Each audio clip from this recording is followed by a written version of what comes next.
The option provided by Van de Ven on the outside. There's Hillhouse! And the best chance of the match so far falls to Hans Hillhouse. It was just a fraction too high for the Dutchman. A delightful ball is played in by young Stephen Wright. Right to the far post. Hillhouse found the gap in defence. His Rangers reorganised following the loss of Cowan. And this could so easily have been the opening goal. Hans Hillhouse stretching for that. Couldn't get above it. Hillhouse. Grant. And Mark Walters will be in trouble for that late, reckless challenge. Well, referee McGinley determined to keep a very tight grip on things. It was Stephen Wright who was caught by Walters. And referee Brian McGinley brings out the little black book again. Walters is the first Rangers player in trouble. And there was Wright stretching, and Walters just stayed in the way of Wright there. Wright's free kick. Hillhouse helps it on. Spackman doing the marking job on Jess very effectively.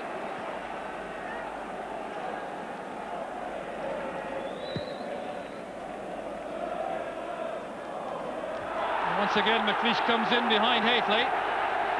And the free kick given against the Aberdeen centre half. He's explaining that the ball was hanging there in the wind. That's what induced the challenge. There's Hateley again. Trying a little head flick towards Johnston. That's good play by Stevens. Brian Grant's header. And a fine first-time effort by Ferguson. Such power in that right boot, and Ferguson clearly thought the goalkeeper saved that. He's looking for a corner kick, but a goal kick has been given. Up goes Connor. There's Ian Ferguson, now Durant. Playing that beyond Connor, who took his arm away just in time. Fine play by McKimmie. Well, Connor's experience helping him out there. Almost gave away a very silly free kick, or even penalty kick perhaps. There's Hillhouse. Van de Ven storming up. There's Brian Grant. And a fine effort from Grant. It's a reminder to Rangers they cannot afford to lose concentration for a second in defence. Well, Aberdeen so fluent in this position coming forward. Ball played across by Hillhouse for Grant's first-time effort, swerving away from the left-hand post.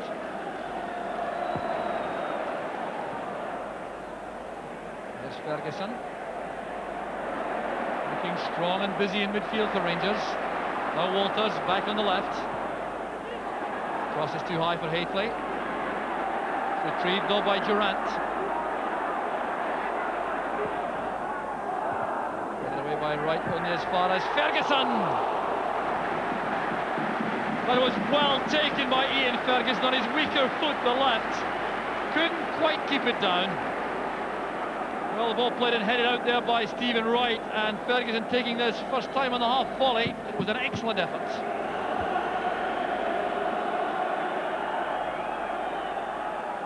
So here's Stuart McKimmie in his new role in central defence. Just got the touch.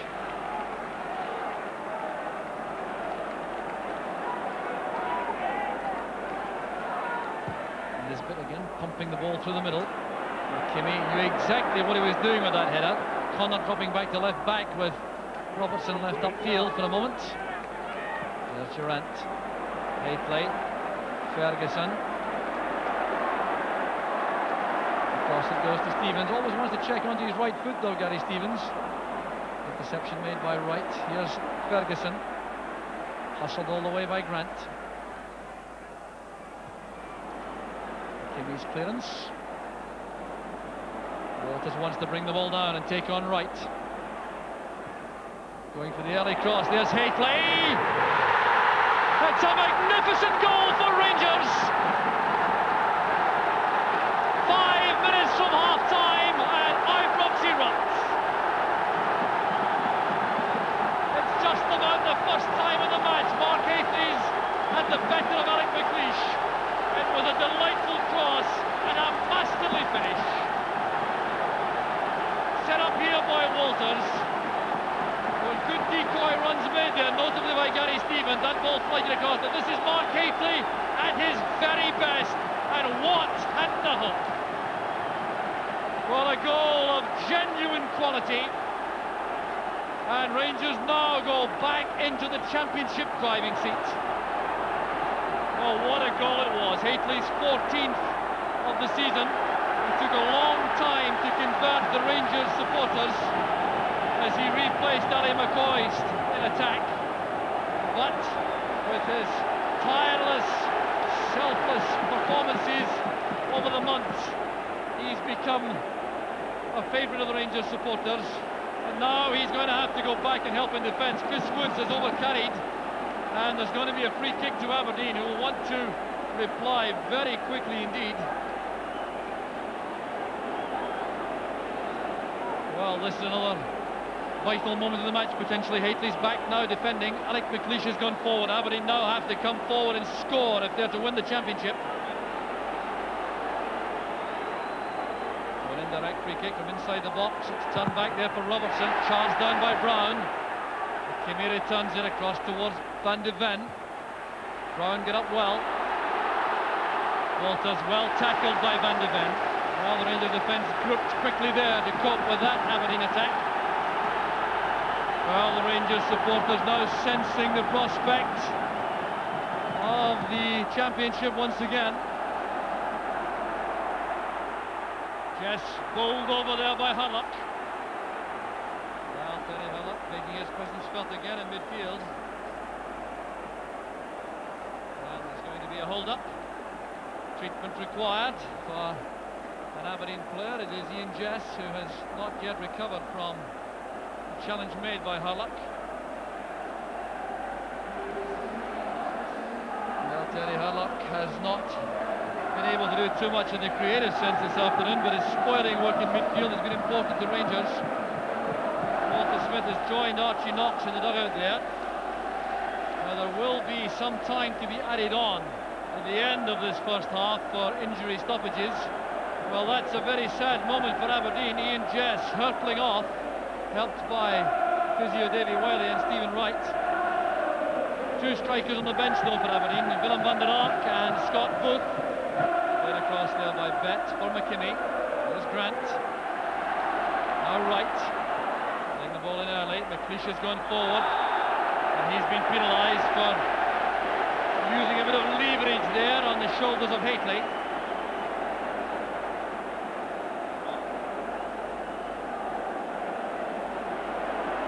Ian Jess still out of the play, over on the far touchline. He's not fit enough to continue, I don't think. Well, he's limping back onto the field, but I wonder if he'll play much more part in the proceedings. We may see a fresh Aberdeen player in the second half. But Aberdeen will wait to assess things during the interval. Back it goes to David Robertson, and that indeed was the last attack of a tumultuous first half. A match full of tension, but Mark Hateley has settled things undoubtedly for Rangers with a glorious headed goal after 40 minutes, set up by Mark Walters. Rangers had territorial advantage throughout the first half. Aberdeen coping extremely well defensively until that inspired goal from Hateley. So at half-time at Ibrox, it's Rangers 1, Aberdeen 0.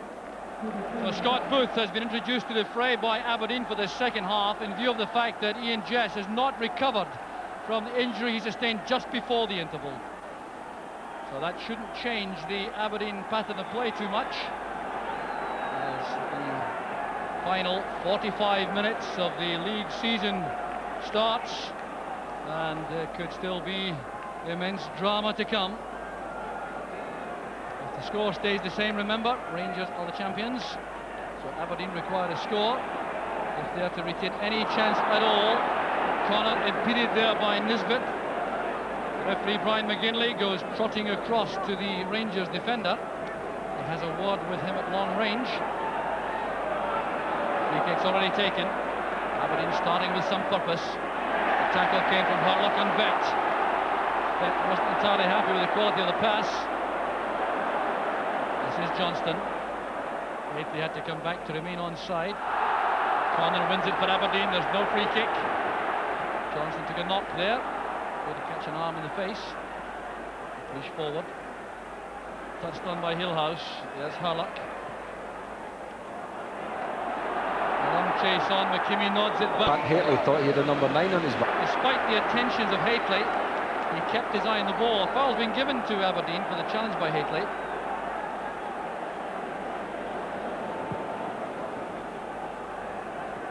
Hillhouse playing it on. There's Booth. And now Peter van de Ven. Stevens. Throw goes to Rangers. Another vital phase in the match, this. The Rangers now with the tactical problem about deciding whether to hold what they have or go forward looking for more. Aberdeen left now with no option at all. They have to attack.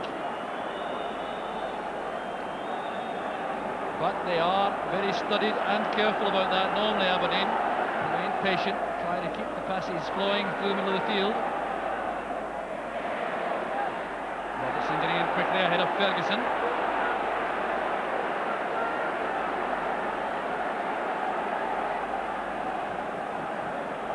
David Robertson back to face the ball, and Scott Nisbet sends the long throw back towards Chris Woods.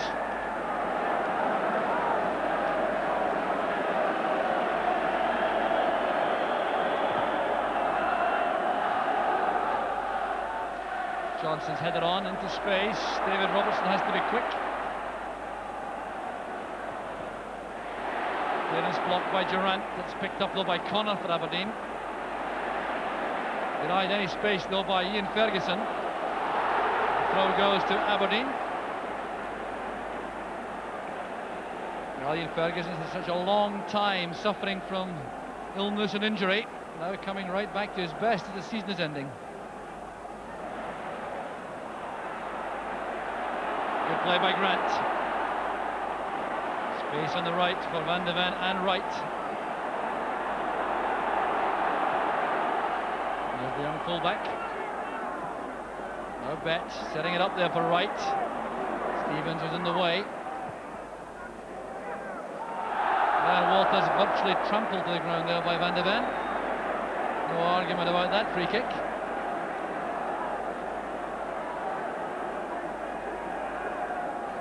So Gary Stevens with the free kick. Hate they playing into space for Nisbet. Up goes McKimmie. There's Booth. Booth caught there by Hurlock after the ball had gone. Now referee McGilly must take some action this time. He had a lecture with Hurlock in the first half, and there's no question that this time Hurlock will be shown a yellow card, and he has no complaint at all on the evidence of this challenge.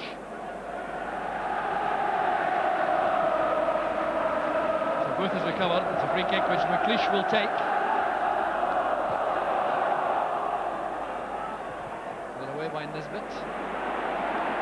Durant gives chase. Kimmy at full stretch, getting help from Grant. Retrieved by Wright for Watt. Long chase for Hillhouse with Spackman. Brought kindly for Rangers, straight to John Brown.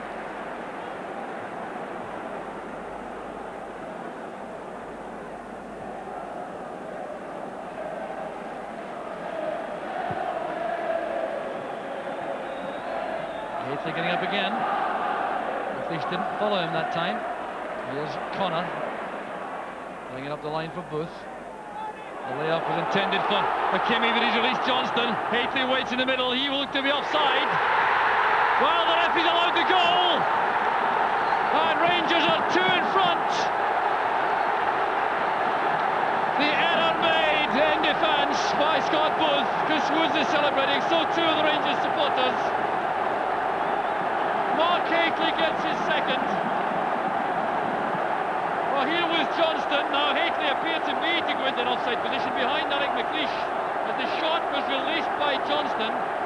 Watt couldn't hold it, it bounced away from him, and Hateley was first to react to turn the ball into the net. Well, here's Johnston again. playing that beyond McLeish, blocked by Watt. Well, Haitley in a suspiciously offside position, but to give credit to Aberdeen, very few complaints from them. And now they have a major mountain to climb. The goal coming 10 minutes into the second half. There's Jim Bett. Woods in trouble. There's David Robertson trying to keep the shot down. Well, Woods diving in there bravely. It's going to be a goal kick. Aberdeen trying to hit back very quickly, and there's going to be an alteration made instantly by Aberdeen. They're bringing on Willem van der Ark and withdrawing Peter van de Ven, which means they're going to play 3 strikers for the closing stages of the match. That's scarcely a surprise in view of the score. Up goes McLeish with a header. Van de Ven still in the field. The substitution has not yet been made. Free kick for the challenge by Walters. Led across here for McKimmie. He has a shooting chance. Well, not quite so deadly on his left foot as he would have been on the right.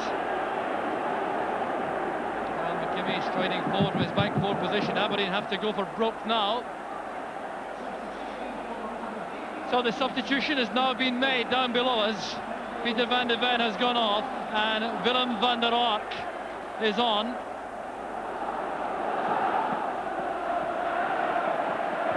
Harlock playing it across. Here's Walters.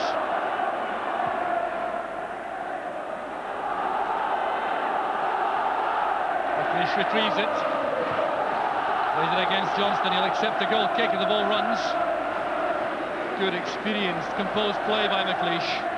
Well, he now has the task of lifting his Aberdeen teammates for the closing half hour of the match. They have to score twice to win the championship.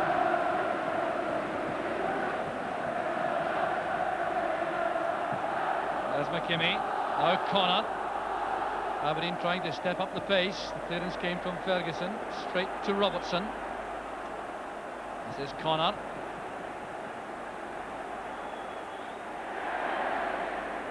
Here's David Robertson, showing excellent close control. Playing it in low. Here's Hillhouse. And almost met inside the 6-yard box by both. Woods did well. So too did Hillhouse. Well, this is good play by David Robertson, playing the ball in low this time. It was screened there by Hillhouse as Brown went down, Spackman rather went down, and Booth couldn't get a touch. Brown did well. That's right. Chase for Booth. Stevens should be quick enough for this. Indeed he is, and skillful enough. Here's Harlock, tackled well by Grant. Breaks for Bett. Angling that across for Van der Ark. Nisbet did well. There goes Brian Grant. An offside flag up against Van der Ark, I think. And John Brown has gone down very awkwardly indeed. It will be a free kick to Rangers when everything settles down, but John Brown clutching his left calf. Oh, that's an area where cramp is frequently a problem. Certainly a signal for Ali McCoys to warm up on the track. Well, there's a stretcher being produced down on the track there.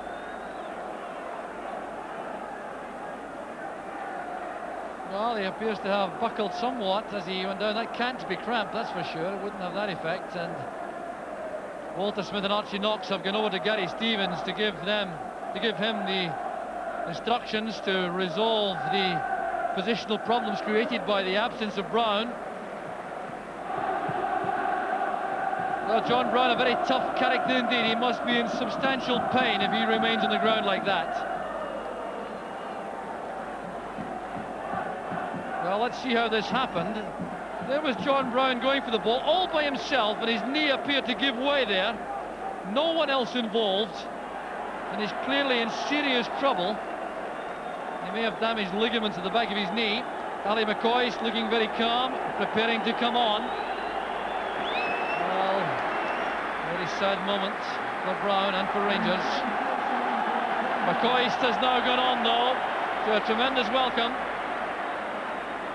So the alterations being made involve Gary Stevens joining Nigel Spackman in central defence, Terry Harlock going to left back, McCoy's going up front with Haitley, and Johnston dropping back into midfield beside Ian Ferguson in the middle.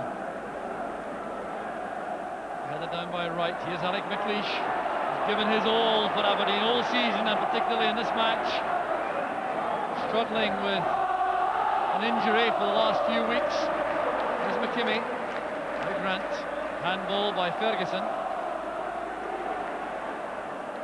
Good shot to McKimmie. Here's Bet in space on the right. The angled cross. Up goes Van der Ark. Not able to threaten Chris Woods with that header. Certainly does provide a new dimension to the Aberdeen attack. His height and awkward style, troublesome for defenders. Just listen to the singing now from the Rangers fans.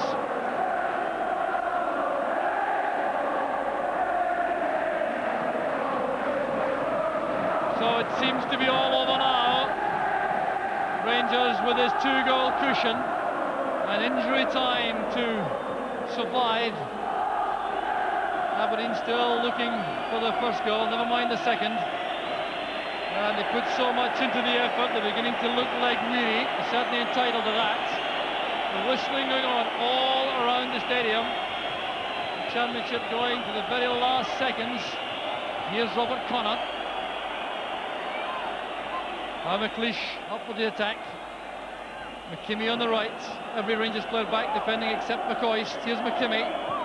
Playing in the low cross. Johnston clears it. This is Stephen Wright. Bet again making the angle on the right. Going inside Haitley. Cross was won by Spackman. Here's Mark Haitley, the goal-scoring hero. Looking for McCoist through the middle. The marker is Robertson. That's good play by McCoist. Needed some help though, didn't have any. So Aberdeen have survived that attack. Now they come forward themselves. They must take great credit for the way in which they've maintained their effort right to the end. Never at any stage has the towel gone in. Here's Hillhouse. Stopped by Stevens. And was he fouled outside the penalty area? Yes, by Harlock. It's a free kick to Aberdeen. So a late opportunity for what surely would only be a consolation goal for Aberdeen. Here's Jim Bett waiting for McLeish to arrive. Over it goes. And still the Rangers defence coping well with all these Aberdeen attacks. Every eye now on the referee as the ball is out of play, waiting to see if Brian McGinley will bring this match to an end and make it formally Rangers Championship. There it is! Rangers have won the championship. So Rangers have won the championship thanks to 2 goals from Mark Haitley. One 5 minutes before half-time, a header from the Walters cross, and then 10 minutes into the second half, Michael Watt couldn't hold a shot from Maurice Johnston, and Mark Haitley made it 2. Aberdeen then had no answer. They battled all the way to the end. Rangers defended extremely well, despite losing Tom Cowan in the first half and John Brown in the second through injury. But Rangers in the end running out excellent winners and proving themselves to be genuine champions after this very long season. But Aberdeen deserving tremendous credit for their contribution to the championship race. The moments of celebration begin now for these Rangers supporters. For the players, the sense of relief. It all became so tense in the closing weeks, and particularly in the last few days. But they survived. There are 4 Englishmen there, Haitley, Harlock, Woods and Spackman, all savouring this occasion in which they won the Scottish League Championship. Well, the players clearly overjoyed. They're entitled to that. Not only did they win the match, they deserve to win it. They played extremely well. They threw everything at Aberdeen early on. They appeared to be hungry for the fight. They were sent out there fired up by Walter Smith and Archie Knox, and they didn't let their supporters down. Aberdeen leaving the field disconsolate. They contributed so much, but it's Rangers who savour the moment.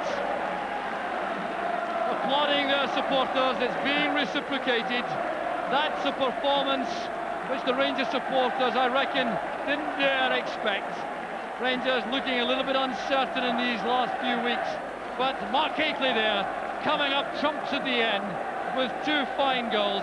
The first in particular, a magnificent header from Mark Walter's cross. That's what broke the deadlock, that's what took all the strain off and set up these Rangers supporters for a night of sheer joy and celebration.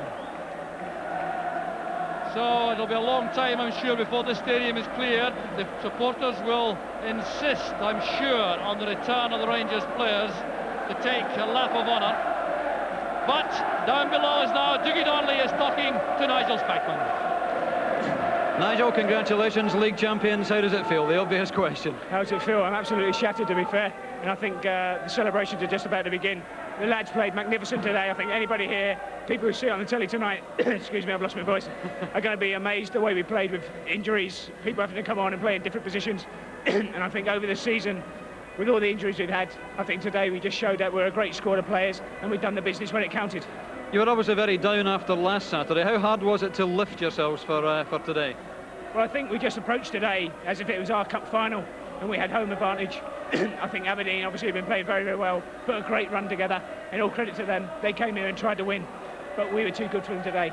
It wasn't a day for pretty football, really. It was a day for battling and for getting the win, wasn't it?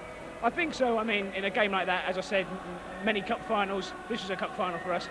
Many cup finals aren't the best type of football, you know, but we got the goals today that counted, and in the end, I think we were worthy winners.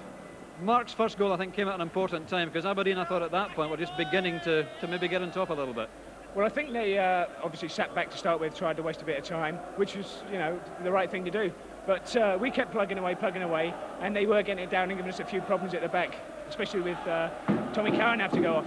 But in the end, the great ball in, and Mark Hateley finished superbly, and then we just went off from there.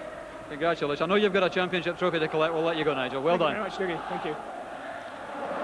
So very happy Nigel Spackman, but he's no happier than these Rangers supporters. The big moment about to appear for these Rangers fans. The presentation of the championship trophy will go on in just a couple of minutes. So Dougie Donnelly now is speaking to the Rangers manager, Walter Smith. Walter, I assume that's champagne you've been soaked in. That is champagne I've been soaked in. Thank goodness it is as well. We've no baths now, so it has to be champagne. 4 games as a Rangers manager and a championship. How are you going to follow that? I don't know whether I'll manage to follow it. It's been a tense week, this one, after a defeat at Motherwell last week, and I thought our boys were magnificent to come back from that. And we've had a lot of blows this season injury-wise, and to have won the championship this year I think is a tremendous feat.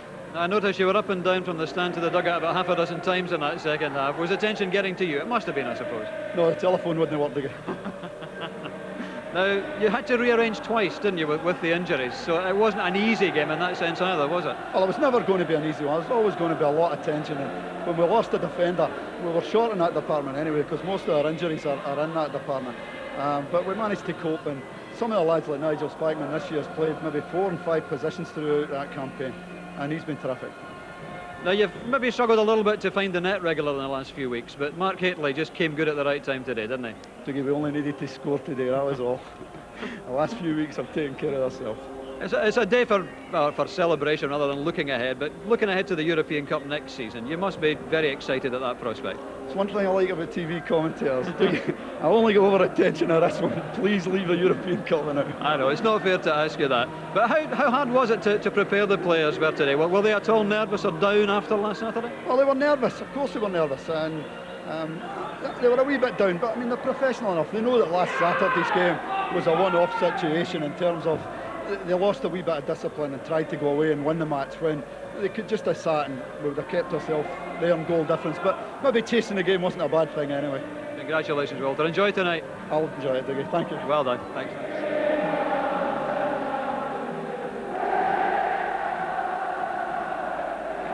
Mark, you've been a lot of places. You've played for a few clubs. How does today compare?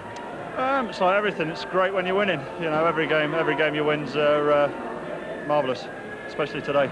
Man of the match, just to put a little icing on the cake. Well, you're at all worried that you hadn't been finding the net recently? Obviously, going so long without scoring, I think everybody's starting to get a bit edgy. You know, if your strikers aren't scoring, then you know it puts pressure on the team. We've been scraping through 1-0s, 1-0 here and 1-0 there, but to be fair to the chaps, everybody's rallied round. got behind each other, and we knew at the end of the day that, you know, if we worked at it and stuck together, that we'd get there. What was the attitude going into the game today? Because you knew that you had to win, a draw wouldn't be good enough. That's right. Well, we've been preparing all week for one game, you know, one cup final, and Rangers in a cup final, who'd bet against us? What about the atmosphere out there? I don't think I've ever heard it quite so noisy here at Ibrox. Oh, they're brilliant. You know, the pack them in. I can't wait till we get 52,000 in there. It'll be frightening for opponents. They get behind you, and you know, they rally you on, and they get that little bit extra out of you. You know, when you're down in the last 5 minutes, when your back's against the wall. And park it to them now. Did it put any pressure on you at all, knowing that, you know, several weeks ago it looked all cut and dried, and gradually the lead was being whittled away?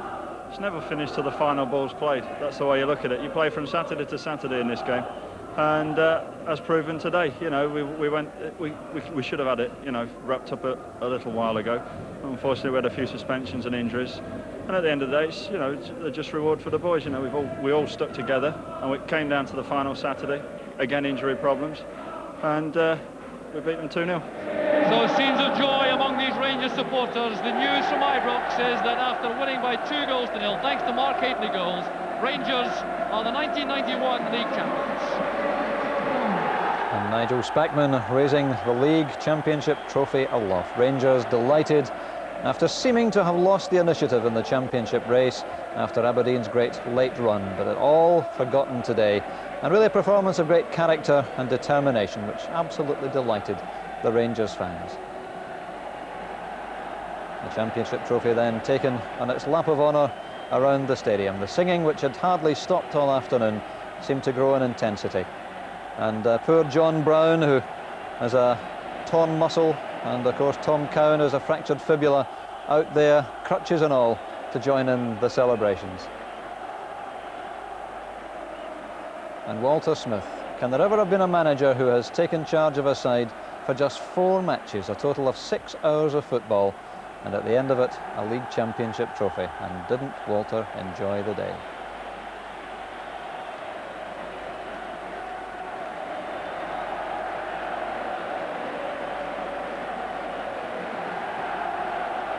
The celebrations, I'm sure, still going on long into the night in Glasgow and indeed throughout Scotland. Those Rangers supporters who undoubtedly felt the tension through this week, and the emotion getting to Ali McCoist. It's not been the happiest of seasons for McCoist, but my goodness, today more than made up for it. So those fans no doubt still celebrating, but Rangers are the B&Q Premier Division champions, and let me say firstly, Derek, that I don't think I've ever heard such a noise inside Ibrox. Gaza McCoist there, wasn't it really? You're right, Dougie. I mean, I was there for 15 years. I've never heard noise and excitement like this afternoon. Absolutely incredible, the noise the fans made this afternoon. It was a very tense game. We never expected a great game of football, and it wasn't a great game. Because it was so tense, you're never going to get a good game of football. There's so much pressure on the 22 players that are out there, Dougie. It was all going to be hammer and tongs, really, and that's exactly what happened today. And Rangers really played with the heart today. I think a lot of fans before the game, before it started, didn't fancy Rangers' chances, but I think the 13 players that played there today showed them that they can actually play with the heart as well. The timing of Mark Hateley's first goal, I thought, was crucial, because before then Aberdeen had 2 gilt-edged chances to take the lead, hadn't they? We'll take a look at those. First of them, I think, fell to Peter van de Ven, and he'll watch this tonight and well, it was a defensive mistake, Dougie, yeah, but I don't know what he tried to do there. I mean, Hans Heelhuis really there is raging at Van der Ven there. Should have done a lot better. I mean, it was so casual there, wasn't it? It was like a pass back from a defender. I don't know what he tried to do. Whether he tried to chip the goalkeeper because he was far out, we don't know. And this is the Heelhuis header, which again he will no doubt feel he should have done better with. Well, it's one of them, Dougie, you go for it. You know, I don't think it was too high for him. He was just trying to place it. Nigel Spackman at his back, and I think given another couple of efforts at that, Dougie, I think he'd have scored at it. But it was perfect height for him there, and like Rangers last week at Motherwell, it just wasn't to be their day as far as putting the ball in the back of the net's concerned. Because at that point, I mean, Aberdeen were certainly going through the best spell of the game, but what a great goal this Well, pick that out. I mean, Joe Miller had been proud of that one, as we've kept saying through the weeks. But Mark Walters once more, you know, he only needs a yard to get in a good cross. Look at that, defenders all around him, superb cross, and look at that. One of the few times he out-jumped Alex McLeish in the game, but the important time to game, magnificent header at the back of the net there. Now, what about this one? I think you disagree with me, but I think Mark Hateley is in an offside position there. Well, it's hard to say with the angle of the camera, Dougie, but Morris Johnson's gone through. It was a bad defensive mistake by Aberdeen. You know, he's through there, and he's got to have a shot there. He has a go. It's not the greatest of efforts from Morris, but the goalkeeper, who was very nervous all afternoon, dropped that one, and of course Mark Hateley, as all good strikers, right on hand to tap the ball into the net. So there we are, Rangers champions. I think all credit though to Aberdeen, because after all we were saying 6, 7, 8 weeks ago that the league was all sewn up. Well, Rangers were top of the league since mid-November, Dougie, and they were 10, 12 points clear in January, and everyone thought it was finished. So well done to Aberdeen for keeping it going so long, but today was certainly Rangers' day. Who were the outstanding players? There were 2 or 3 particularly, I think, in the Rangers. There were obviously Mark Hateley scored the 2 goals and played very well, ran himself into the ground, but for me, I think Gary Stevens was absolutely outstanding. He started the game at right back. When Tom Cowan went off, he went to left back and was outstanding, and finished the game at centre back. I thought he had an absolute